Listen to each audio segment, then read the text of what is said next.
The Palace of Westminster is home to one of the busiest parliamentary institutions in the world. Thousands of people work here and visit every day, and millions of tourists are drawn to its iconic splendor. Completed in the mid-1800s, many of the palace's features have never undergone major renovation. So what's being done to tackle any problems, not only to ensure the palace continues to function as a working building, but also to preserve its unique heritage for future generations? In this video, we will look at the external and internal stonework.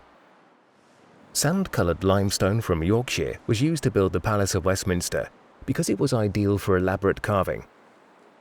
But owing to its inherent qualities, combined with the effect of hurried delivery from the quarry and poor practice in some of the workmanship, the stone decayed in the London atmosphere of the time. And because the city's air quality is still poor, albeit due to a different modern-day pollution, this decay and damage is still going on.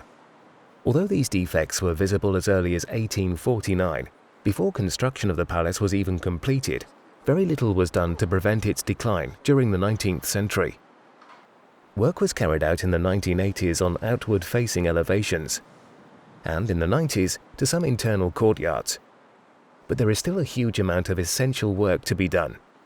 This is one of the inner courtyards which didn't benefit from the conservation work carried out in the 80s and 90s to the more public-facing courtyards. It's had another 30 years of damage caused by sulphurous pollution, and the damage will escalate.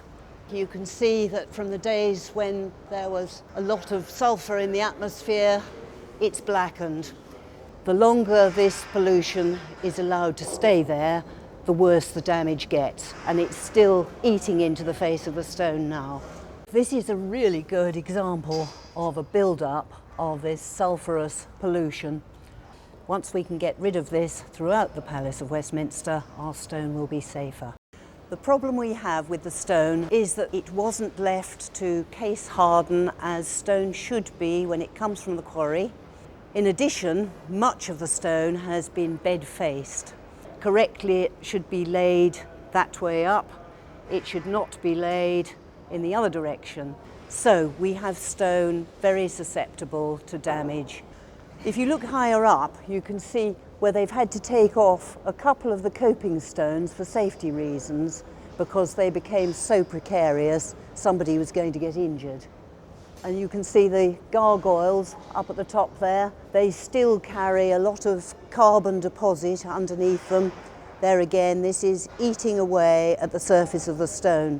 If we don't do something about these very soon, we'll lose them altogether. This is the east elevation of Westminster Hall. This is an area which has never been cleaned or repaired, and you can see quite clearly what's beginning to happen here. As I brush my hand across it, the whole surface is coming off, and this is corrosion caused by the carbon deposits on the surface of the stone and the combination of that and the rain. And you can see further up here exactly where all the surface is delaminating. And if we don't actually treat this soon, large pieces of stone will start to fall off and it becomes completely irreversible. And in that situation, we lose major parts of the historical value and the heritage of the building itself. The original linings to the palace are Painswick stone from Gloucestershire and Caen stone from France. They were both easy to work and ideal for carving into the iconic images around the palace. But today, much of it is dirty and suffering from wear and tear or damage. We're in Members' Entrance, which is a fantastically finely carved stone area, and directly above this is a location for a rather large toilet installation. And you can see just above me here, there's water staining on the stonework. The water is coming from pipes hidden away in the ductwork in the toilets, which of course are directly above this area. The water has to soak through the rubble in the vaulting above me before it actually shows on the surface of the stonework. Ultimately, we're going to lose all this decorative stonework up here. And you can see it's extremely fine carved work. It's going to be very difficult to repair, and certainly we won't be able just to patch it in. The loss of this stonework, of course, has two repercussions. One is, of course, as you can see, the decorative nature of it, but the other point is that the bits of stone will start to fall off. And we've already had this problem in a number of other areas in the palace, where water penetration has caused salts migration and pieces simply fall off. While longer-term plans for the restoration and renewal of the palace are being considered, The programme of conservation and repairs of the stonework at highest risk of irreversible damage and decay continues.